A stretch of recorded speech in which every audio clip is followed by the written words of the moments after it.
'Twas the night before Christmas, and all through the inn people were partying. My, what a din! When on the pub door there came such a hammering, a poor chap was standing there, stuttering and stammering. "My wife, she's in labour, have you got a bed?" But the innkeeper stood there, just shaking his head. "There's no room here, mate." "Is there somewhere instead?" "Perhaps if you're desperate, you could try the shed." Well, the party went on while they went round the back, and the innkeeper showed them this tiny old shack, with a pile of fresh hay and a cow at the back.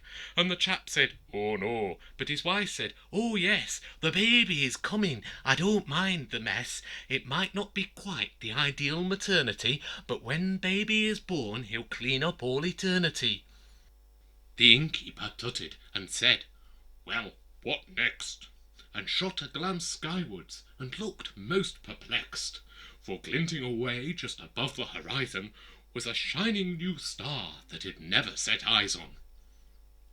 The father-to-be coughed and shuffled his feet, and hoped that the innkeeper would be discreet, and leave them in peace to get on with the birth, for someone important was coming to earth, and they'd no way of knowing how it would go. Then his wife's on the floor, and she's calling out, "Joe!" And he's trying to be soothing and muttering low. She says, "Please hold my hand and be there while I shove." And he's saying, "There, take deep breaths now, my love." And the innkeeper blushes and says, "Crikey, crumbs, I'll go fetch my missus, she knows about mums."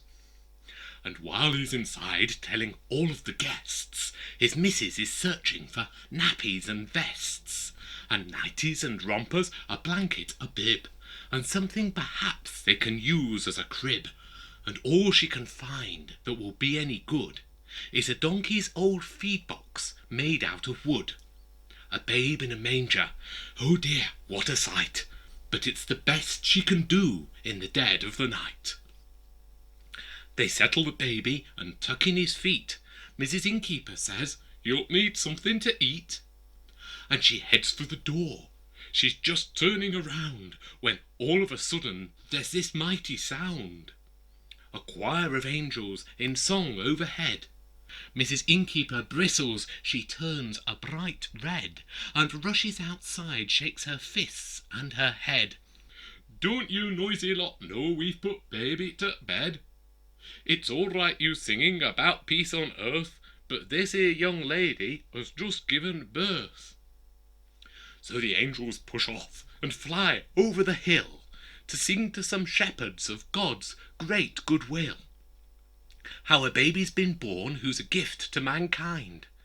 And if they go down to the town, they will find, in a stable, a cow stall, a mucky old shed, a tiny wee child in a feeding tray bed, who's the Lord of all lords and the King of all kings.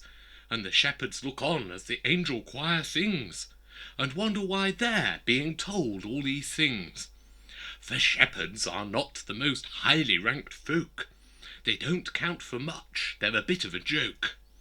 They're beyond ordinary, they're rough, people think. And oh dear, well really, yes frankly, they stink. They're pongy, they're tatty, they're not quite the horde you'd want walking around a maternity ward. But there's much more to God's invitation, you see. It extends down the ages to both you and me, to take the first faltering steps on the way to meet the child who was born on that day. Let's sing hallelujah and peace to all men. To God be the glory. Blessed Christmas. Amen.